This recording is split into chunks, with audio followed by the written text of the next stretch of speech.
Dan itu menjadi bukti bahwa Al-Quran bukan hanya untuk dibaca, tetapi Al-Quran untuk diamalkan. Al-Quran untuk menjadi petunjuk hidup.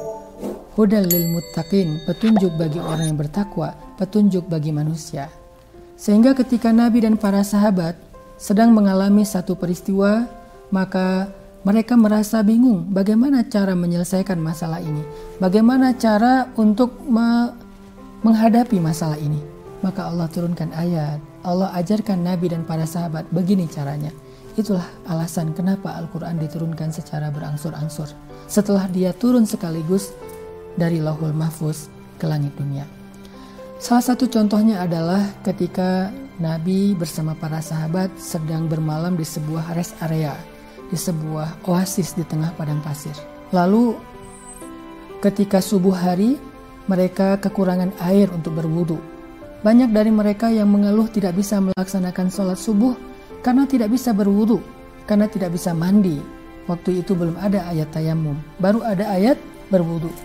Maka dalam kebingungan seperti itu, Allah turunkan ayat kepada Rasul tentang tata cara bertayamum. Kalau kalian tidak mendapatkan air, maka bertayamumlah, bersihkanlah wajah dan tangan kalian dengan debu-debu yang suci. Ini menjadi salah satu contoh namudaj bagaimana Al-Quran diturunkan secara berangsur-angsur sesuai dengan peristiwa yang sedang dialami oleh Nabi dan para sahabat.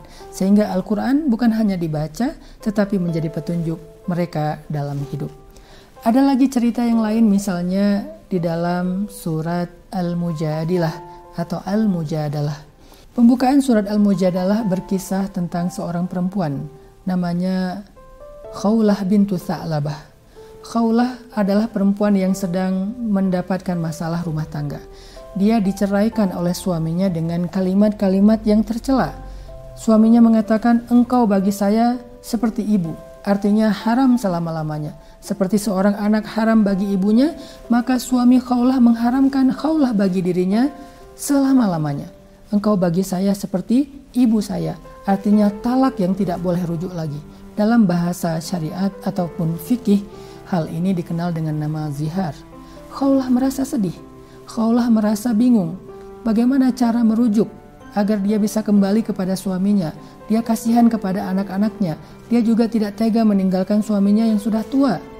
Tapi suaminya dalam keadaan marah mengatakan hal itu kepada dia.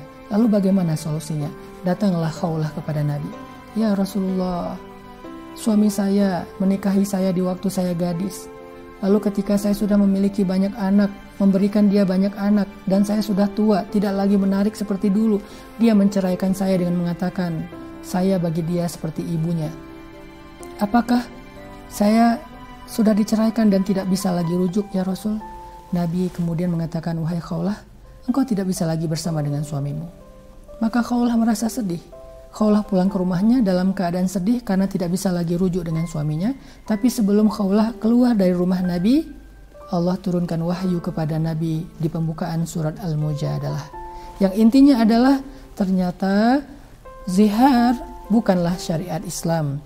Zihar adalah budaya jahiliyah. Suami yang menzihar istrinya, mengatakan istrinya seperti ibu, maka suami itu telah melakukan sebuah dosa yang besar. Tetapi Allah memberikan solusi. Jika suaminya ingin memperbaiki hubungan dengan istrinya, maka Allah menyuruh suami itu untuk bertaubat, yaitu dengan cara memberi makan orang miskin, jika tidak mampu adalah dengan berpuasa. Sehingga dengan syariat ini, akhirnya Khawlah bisa kembali rujuk dengan suaminya. Inilah juga namudaj, contoh lain bagaimana Al-Quran diturunkan sesuai dengan peristiwa yang dialami oleh Nabi dan sahabat, sehingga ayat tersebut menjadi petunjuk mereka dalam menyelesaikan masalah hidup mereka. Kembali kepada kita. Pelajarannya adalah jangan cuma membaca Al-Quran, tapi jadikan Al-Quran sebagai referensi hidup kita. Ketika kita punya masalah, tanya kepada Al-Quran bagaimana solusinya. Ketika kita bingung, tanya kepada Al-Quran mana pilihan terbaiknya. Mudah-mudahan dengan demikian kita telah menempatkan Al-Quran pada tempat yang semestinya. Barakallahu fikum.